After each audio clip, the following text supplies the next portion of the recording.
Alright, today we're going to be checking out the tomoquads CSX, or some people call it the Komodo Dragon. I don't really like to call it that. I just call it the CSX.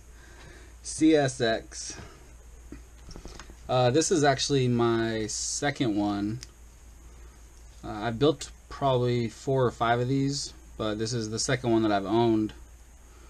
After I built the first one, when I saw it in person, when I first saw it for sale, I wasn't sure if I was going to want it or not, because I was really into just the 2.5-inch quads, and this is a little bit bigger than the normal 2.5-inch quads. But a while back I was majorly into 180 size 4-inch quads, so I mean that's all I had was 4-inch quads, and I freaking loved them. And I wasn't really a huge fan of the 3-inch quads. I had a few here and there, and they were okay.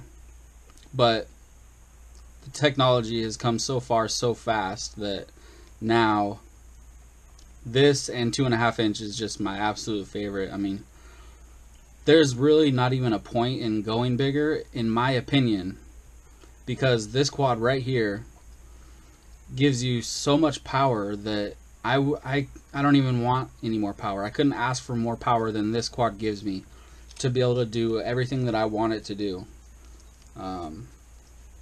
It's just perfect in every way, and it's so light, and it's still so small, you know.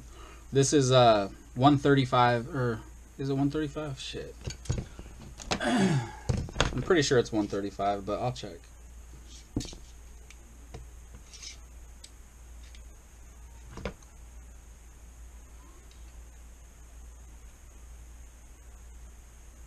Actually, it's closer to 145. Yeah, let's go to 145 and see.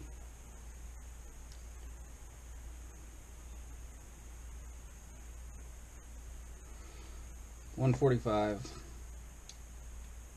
Yeah, so it is. It's 145 on the dot.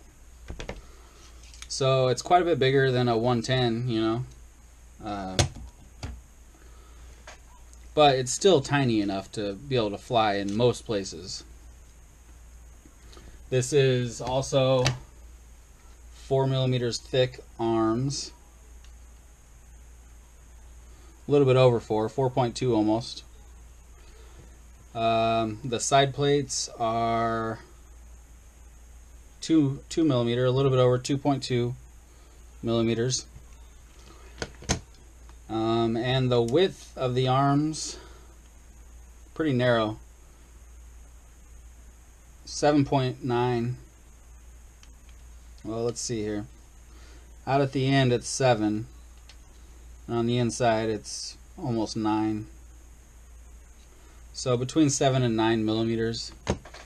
The last ESCs that I had bought, these 20 amp SpeedX, they were almost the exact same width, so you could actually use single ESCs on these arms and they wouldn't even stick out. Believe it or not, even though that's so narrow, those SpeedX 20 amp BLHES ESCs are just super tiny. I believe they're like 8 millimeters wide, between 7 and 8, I can't remember, but yeah, so you could definitely use single ESCs, but it's best to use a 4-in-1, and I had been using the lumenier 20 amp by 2, so you got to use 2 of them.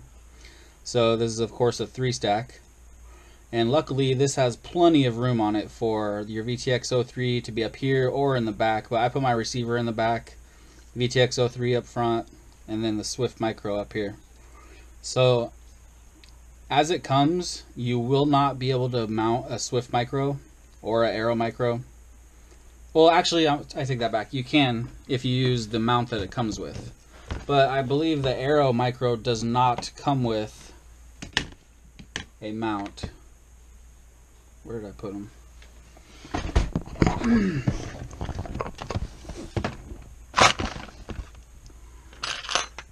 But if you have a Swift Micro and then you buy an Aero Micro, you can use this same mount that comes with the Swift for the Aero.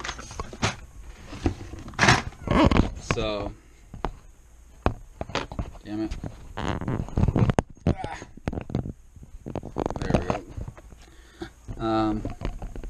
So this is the mount that comes with the Swift Micro, and you can see there's slots in the bottom of the frame, or on the frame in the front, and you can mount this right inside of there,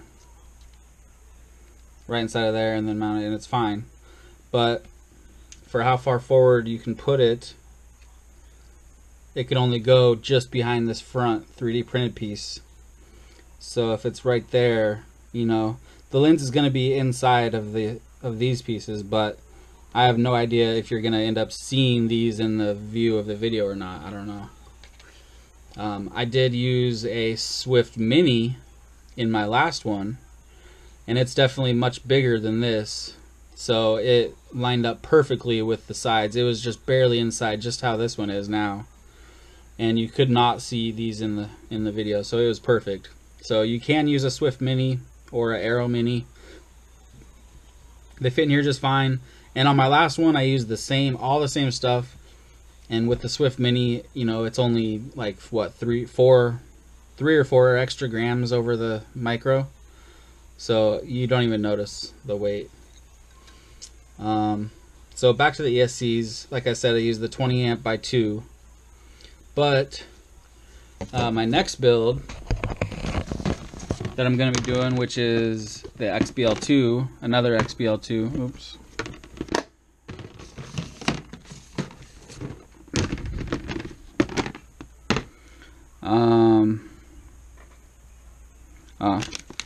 I'm using this right here. And this is a new ESC from Lumenier. Actually, it might be from Cicada, I believe. But it's Lumenier branded. And this is a 25 amp 4-in-1 with 20 by 20 mounting holes. And it is M3, so you can use M3. The way I do all my stacks, I do them all the same way, no matter what size quad I'm using. I always use the long screws, nylon screws, all the way through the whole stack. On this particular build, I go up to the top of the flight controller, and then I use little tiny standoffs to hold this top plate down. But with this, I'm going to be able to make it just a 2-stack. So there's going to be even more room. But I'm talking about the XBL2, so it's kind of the same though. I mean, you get almost the same amount of space in both of them. I believe you get 21 millimeters in the XBL2. I guess you get a little bit more in this one. You get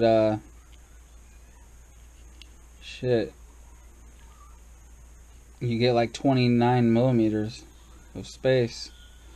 Look at that, dang. So of course there's plenty of room to do a 3-stack in the CSX. So, you know, I can't really say what I would recommend for your CSX if you plan on building one, but I do know that with the Lumenier 20 amp, I've had excellent results with it. It works flawlessly. It works every time. I've never had an issue with them. They just work, you know, they work well. And like I said, in the CSX, you got 29 millimeters. I'm sorry, I messed that up. I measured it all the way up to here. You can still see that there's plenty of room for the 3-stack, but you actually get 23 millimeters. So, still, 23 millimeters. I mean, my stack with the 3 only goes up to the top of the flight controller is at 15. Yeah, 15 millimeters, so plenty of room. You could even stick your VTX 03 or your whatever VTX you're using on top here if you didn't use these standoffs. Yeah, so there's lots of different ways you can configure it, you know. I've tried all kinds of different 3-inch props. If you look at my old videos, back when I was into 130s a long time ago, there wasn't all the choices that there is now for props and stuff. So I would definitely recommend for this quad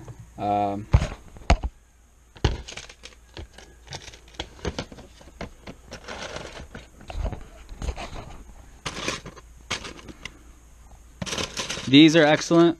These are the Lumenier 3040s. These are excellent props, really, really good, nice and quiet, really durable. But the ones that I would, number one that I would recommend is this right here. And that's the Rotor X 3044T. This is just the best prop that I've ever used. So today, I would say this is the number one 3-inch prop right here. This thing is just badass. So definitely pick some of those up. Definitely do not get these Furious FPV, whatever they're called, 3054s. They suck. They make a weird air sound. They sound really weird. They don't have a lot of thrust, and they just suck. Don't buy any Furious props, in my opinion. Furious props suck. I also got the Omnibus F3 V2, the Omnibus Nano F3 V2. I'm using it in all my builds now. Excellent flight controller. And the way this is designed is just so perfect. It was just so well thought out. Most people have 3D printers these days, and you can print out these. They're on Thingiverse, and they're the Swift Micro or Aero Micro mounts, you know, and they just run along the inside of these side plates, and then the camera just mounts to it right there on each side. Works really good. The camera is in place really well. It's solid. I can't move it unless I undo the screws. So I also have nothing but good things to say about this Axie 2 or Axie u.fl. It's awesome. A lot of people are saying that there's no point in getting it because a dipole works just as well, and that they've tried both and that the dipole works as well or better or whatever. I don't agree with that. My opinion is that this thing works much better than a dipole. I'm not saying a dipole sucks, because of course it doesn't. I mean, I use them on almost all my builds, especially the smaller ones. But this just works better. And I'm not talking about clarity or range. What I'm talking about is saturation. Like, if you go behind some trees, this one is going to outperform a dipole any day. You're just going to get better reception behind stuff like buildings, trees, bushes, whatever, you know. So definitely recommend that. I know it's expensive, it's 20 bucks, but it's going to last you. I mean, I have seen people say that they've broke them, but it's pretty solid. This is a 3D printed piece, it looks to me. I don't know what kind of material it is, but it seems pretty solid. I could see it breaking though. I mean, in a crash, rolling around on concrete or something like that, you know. I'm sure it would break, just like anything will break, but it's not going to break that easy. So I'll just let it play out, see how long it lasts, see when it breaks and whatnot. I'll let you guys know. But you can just see how much room there is on here.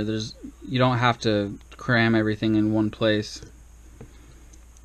Lots and lots of room. It does come with these 3D printed feet. It comes with the buzzer holder and the antenna holder. It comes with this piece that holds these side plates, 3D printed piece. This one right here, and then the one up front here. So it comes with all those. It also comes with your long screws and nuts and whatnot that you need. I use these a lot, these little washers. I get them at Multi-Rotor Mania. They work really well, and they match my quad, which makes it look nice. I don't know what else to say about it. I'm using the 1306 4000 kV DYS. They're my #1 motor in 1306 size.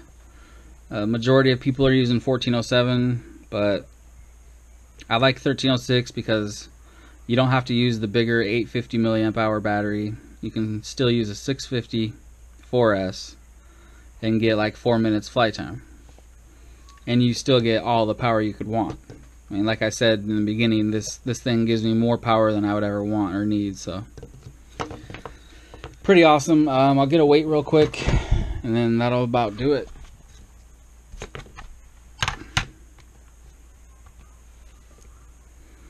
Place your bets. I'm gonna say 110. 139. not bad. Let me grab one of those 650s and see what it weighs with that. 139, 209. So not bad for a 3-inch. I was telling Tomo the other day, he'd ruin me for any other 3-inch quads because his is just the lightest and the nicest.